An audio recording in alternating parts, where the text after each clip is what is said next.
tema que está usted tomando de estos bots, hicimos un reportaje de que también ya están involucrando páginas de pornografía, porque como pagan ellos, se van a páginas porno, estos bots, en pornobots también. Precisamente en este tema de de los mexicanos en Estados Unidos, porque también era parte de la reflexión que hacíamos en relación a estos escritos de Dole Esteves, entrevistamos al diputado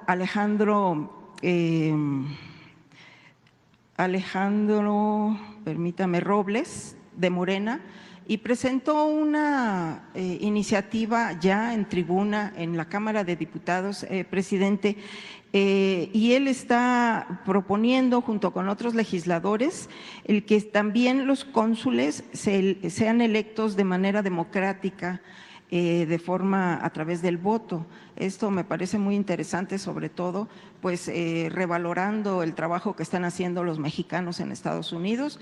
Quería saber su punto de vista en relación a esto, porque ya la subió a tribuna y dio conferencia de prensa en relación a esto. Y ya por último, presidente, fíjese que el Tribunal Laboral pues ya falló el pasado 6 de marzo a favor de 60 trabajadores de Luz y Fuerza del Centro. Lo hicieron legalmente. Déjeme decirle que nada más son 500 de los 40,000 que fueron echados a la calle por Felipe Calderón, solo 500 siguieron este cauce legal. Y es ahora pero lo presentaron el 21, cuando llegó usted ya en el 2021, y nada más fueron 500. Entonces de estos 500 ya salió un laudo de 60 trabajadores donde, bueno, pues les están reconociendo pues estas prestaciones. ¿Y sabe cuál es su preocupación, presidente? Porque están condenando al INDEP. Entonces ellos le piden que si pues habría manera de pues ya que el INDEP no se ampare y que usted bueno pues los apoye, o si por los tiempos, que por lo menos, así me lo dijeron textual y les dije textual, se lo voy a decir al presidente, los deje encargados a la próxima administración para darle seguimiento, porque nada más son 500, presidente, que ya las autoridades laborales pues también hay que reconocerlo, que se aplicaron y sacaron estos laudos, y van a salir otros más. Gracias, presidente, es todo. Sí. ¿Cuál fue lo último que dijeron los compañeros? ¿Que le dejemos qué? Le piden que por favor los deje encargados con la próxima administración. Igual les he encargado a millones. ya dejó mucho, pero de ser posible que no se ampare el INDEP. Muchos problemas. Sí, que no se ampare el INDEP, presidente, porque si se ampara, otra vez le retrasan sus casos y ya salió el laudo. O sea, esto es reconocimiento tanto. Lo vamos a ver. ¿Sí? Lo vamos a ver. Y lo de la propuesta del diputado Robles. Sí, que se analice y que se vea,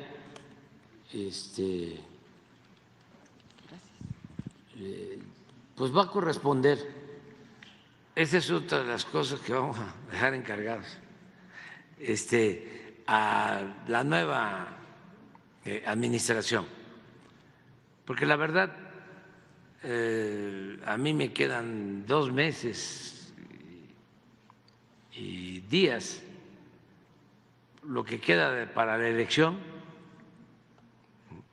porque son 2 etapas.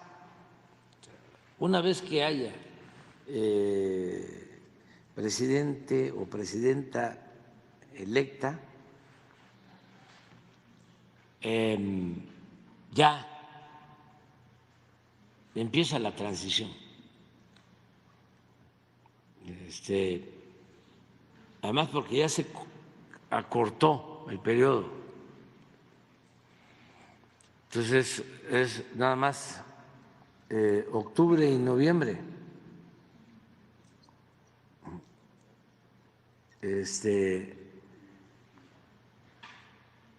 Perdón, en septiembre, es octubre, ¿sí? Octubre. Entonces, es el 1 de octubre la entrega. Entonces, ya es poco tiempo Entonces, la primera etapa es estos 2 meses y días que faltan para la elección, y luego del día 3 de junio a finales de septiembre. Entonces, ya muchas cosas se van a resolver posteriormente, pero todo lo que podamos nosotros. Tengo compromisos que sí se van a concluir, casi todos, porque no vamos a dejar obras pendientes. Hay obras que vamos a terminar en los últimos días. Por ejemplo, el día de la anexión de Chiapas a México, 14 de septiembre, queremos terminar varias obras en Chiapas. La línea de Ixtepec hasta la frontera con Guatemala son más de 400 kilómetros, la línea del ferrocarril. Esa es una obra. Tenemos 2 puentes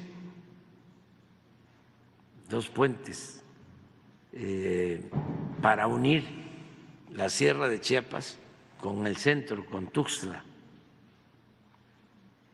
A ver si no nos mandan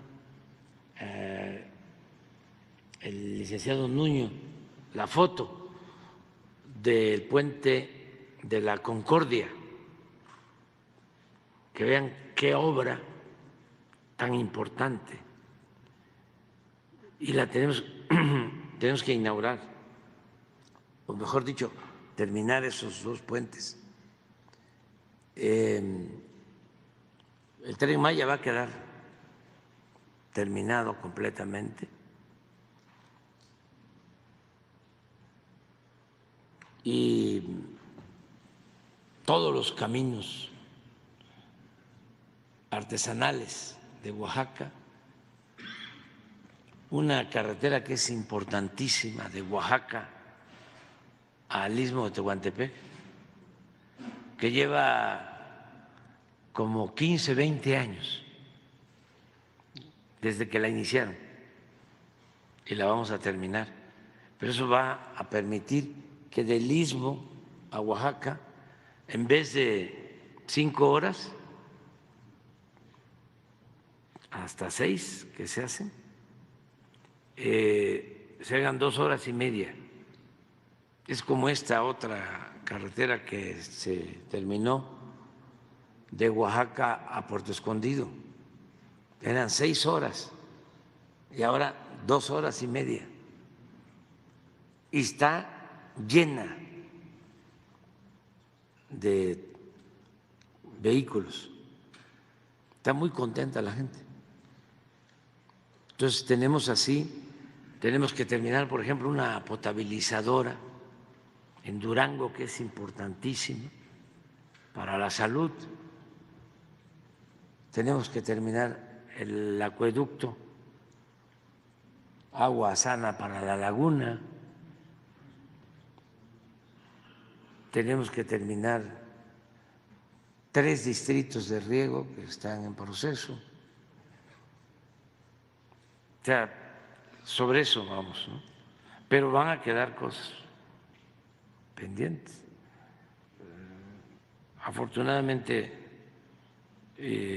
ya están los proyectos, ya se sabe que es clave impulsar la industria de la construcción para lograr que haya crecimiento económico y empleos. Y es también importantísima la inversión pública. Entonces, quien llegue, estoy seguro que no va a parar. Van a seguir construyéndose obras quien llegue, porque si no, se cae la economía y ya no estaríamos en la situación que estamos ahora, de que hay empleo. Miren la belleza esta.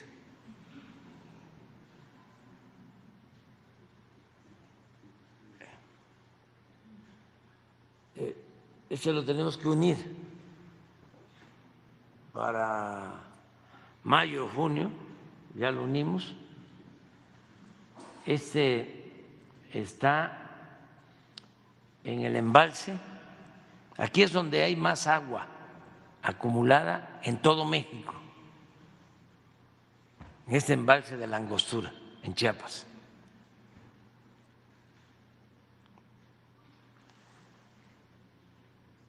Entonces, es este puente más otro que se llama Rizo de Oro, y con estos puentes vamos a cortar camino y vamos a unir a la Sierra de Chiapas, limítrofe con Guatemala, que es de las regiones más pobres de México, porque se piensa que en Chiapas la región más pobre son los Altos, y sí, hay mucha pobreza en los Altos y en la Lacandona, pero se desconoce esta región limítrofe con Guatemala, está muy abandonada, y con este camino se va a ayudar mucho, porque ahora los que viven en la frontera, allá en frontera con Malapa, en el Porvenir, allá en Bellavista,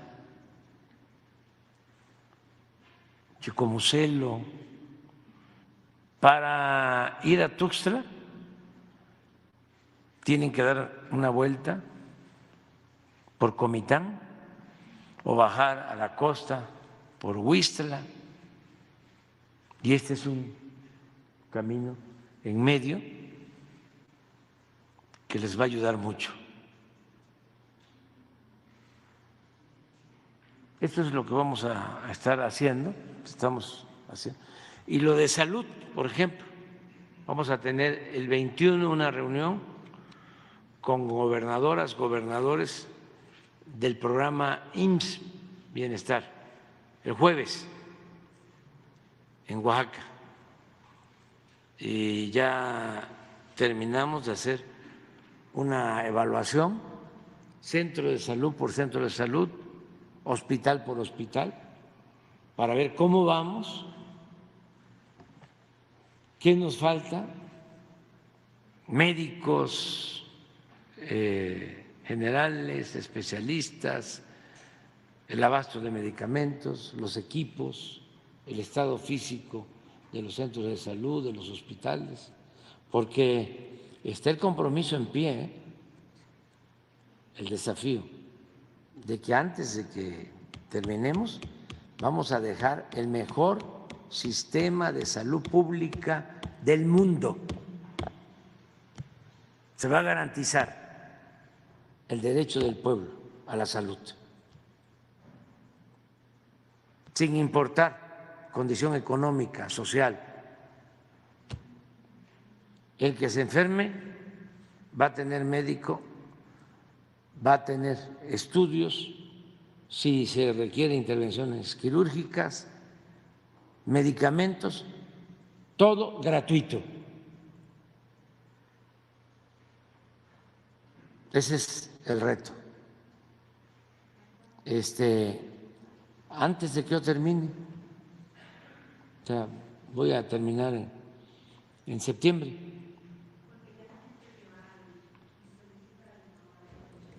Pues se está avanzando, se está avanzando. Es que estaba completamente abandonado. Era un botín. Pero además, una descomposición tremenda. Ustedes saben, por ejemplo, no voy a hablar en este caso de la venta de las medicinas, de lo que se robaban en la compra y venta de medicinas, miles de millones de pesos. 10 distribuidoras vendían 100,000 millones al año al gobierno. Y detrás, políticos corruptos. Pero era una privatización y una corrupción silenciosa. Nos ocupábamos más de el atraso educativo con la llamada reforma educativa. Y estaba peor el sector salud que el educativo. El caso de la educación, ya no han habido paros, los maestros no han dejado de dar clases, se los tengo que agradecer mucho, han actuado con mucha responsabilidad, porque independientemente de que se mejoraron las condiciones salariales, lo único o lo que más ayudó fue tratarlos como se merecen, con respeto, porque los habían ofendido mucho, echándole la culpa. Claudio X González y todos esos insensatos, de que debido a los maestros es que estaba mal la educación en México. Nunca se les había ofendido tanto. Y ahora no. Son nuestras maestras, son nuestros maestros. Yo les agradezco muchísimo que han actuado de manera responsable. Se modificaron los libros de texto con nuevos contenidos. Se están otorgando becas como nunca en la historia del país a estudiantes de familias pobres. Nunca se habían entregado más de 12 millones de becas. Nunca se habían entregado presupuestos directos a las escuelas para el mantenimiento de aulas y de los planteles educativos. Ahí va ya la educación y hay resultados. Nada más en educación media, de 14% de abandono, de deserción, a 7%. Pero en la salud, ¿cómo nos costó? Todavía, porque fue profunda la destrucción del sector salud y silencioso, y fue una red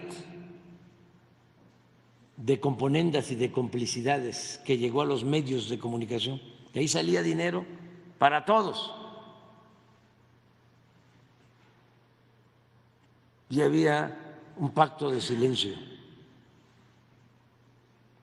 Pero, decía yo, no solo eran las medicinas, los centros de salud abandonados, los hospitales rentados. 9 hospitales se tenían que pagar 140,000 millones de pesos. Y en los avalúos, esos 9 hospitales cuestan 6,000 millones.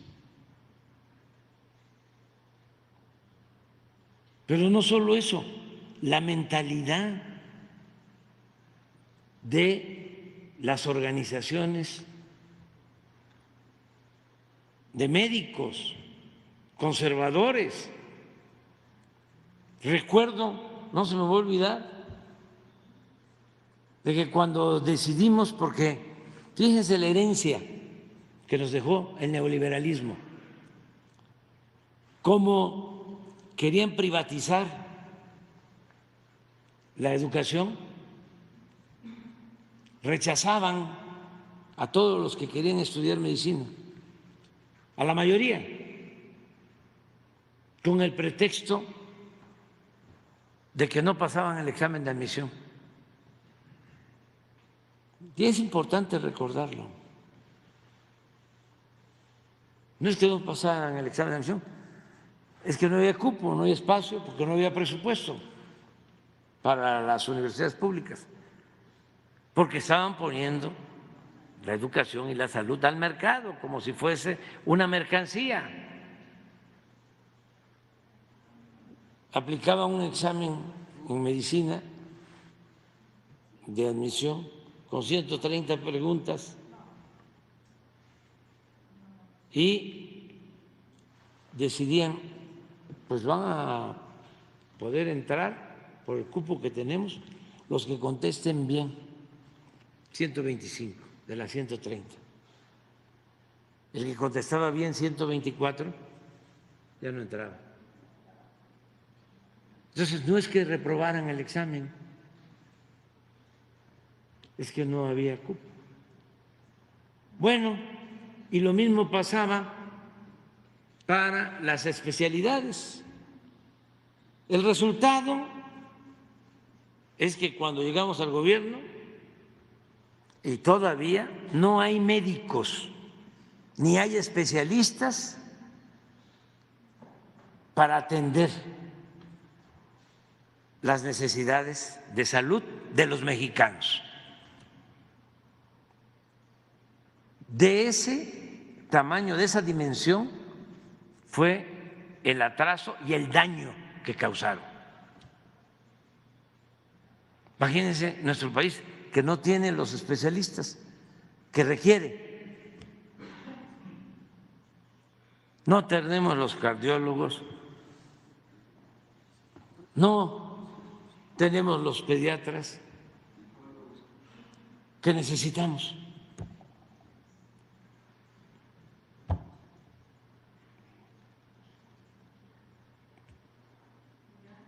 Bueno, ¿qué hicimos desde que llegamos? Desde el 19, vamos a aumentar al doble las becas. Se formaban 9,000. Vamos a formar 20,000 especialistas. Presentan examen 40,000 y había cupo para 9. Vamos a aumentarle al doble. Un día les voy a mostrar, a ver si mañana, la carta que me enviaron todas las organizaciones de médicos especialistas, unas reales, otros membretes, oponiéndose, aunque parezca increíble.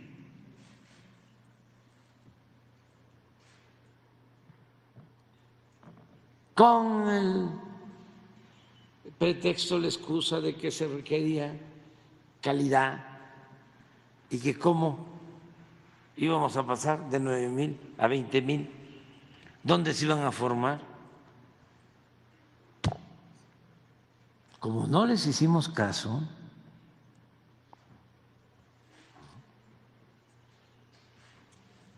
está saliendo la primera generación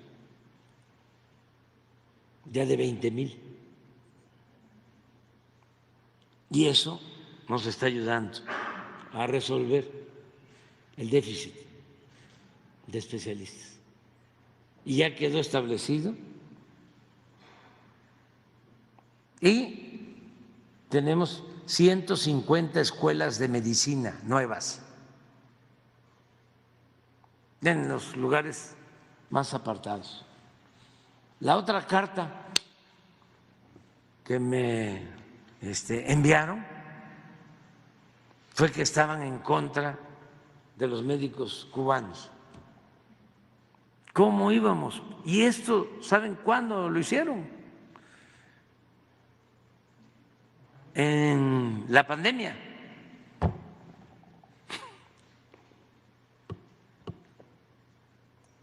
Entonces, se necesita seguir cambiando. Bueno, al grado de que un médico, o sea, una profesión que debe ser tan humana, que además era la profesión del político extranjero que más admiro, Salvador Allende, la profesión del Che Guevara.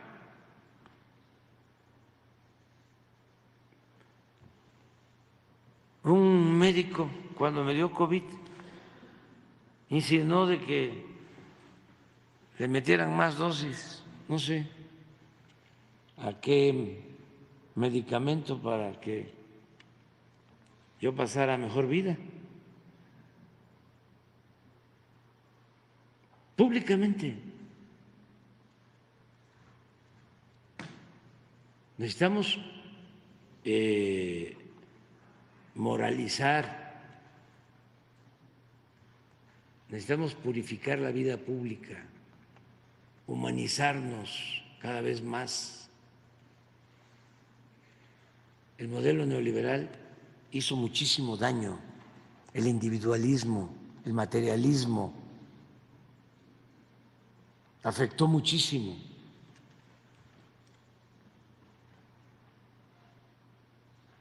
Ah, tiene la carta, póngala.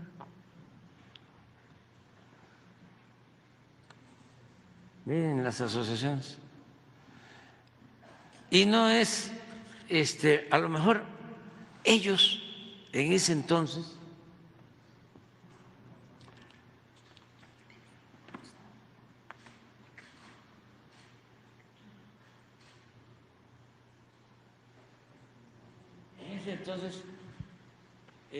estaban muy aturdidos, confundidos, porque pues dominaba por completo, ¿no?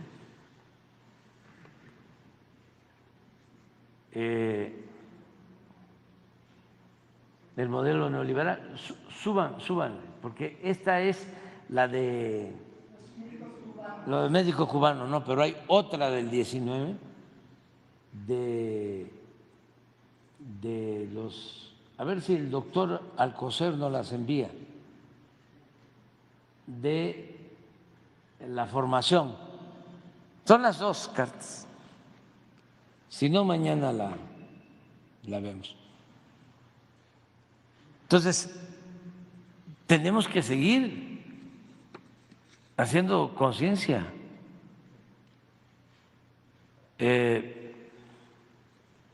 Porque hay gente que rectifica, no cae en la autocomplacencia y es capaz de decir, estaba yo equivocado.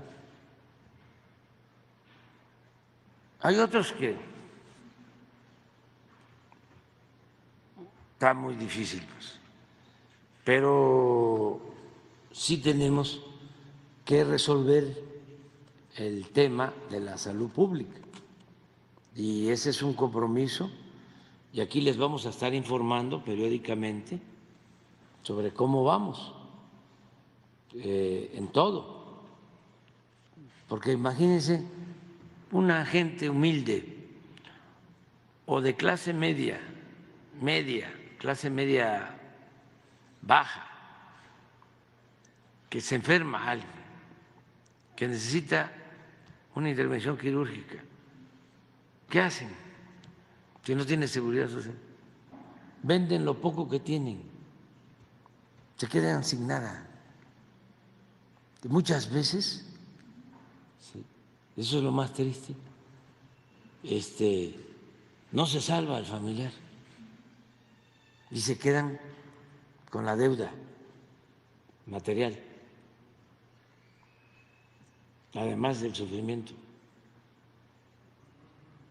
Entonces, tenemos que garantizar el derecho a la salud. Es fundamental y nos vamos a sentir todos muy bien, muy bien. y estamos haciendo un esfuerzo en ese sentido. Ese es un desafío y aquí lo vamos a ver si se va a lograr o no. Hay otras cosas que no nos va a alcanzar el tiempo, pero esto sí. Rosa Isela tiene a su cargo, fíjense, le pedí a Rosa Isela desde hace 2 años. ¿Cuánto tiempo tiene? 1 año y 10 meses. Sí, casi ya 2. Que nos ayudara para ver cómo volvíamos, cómo regresábamos a que el ISSSTE fuese público, porque lo habían privatizado por partes, ¿no? ¿Qué es lo que más les ha costado trabajo? A ver, explícalo. Servicios integrales. A ver, pues explícalo.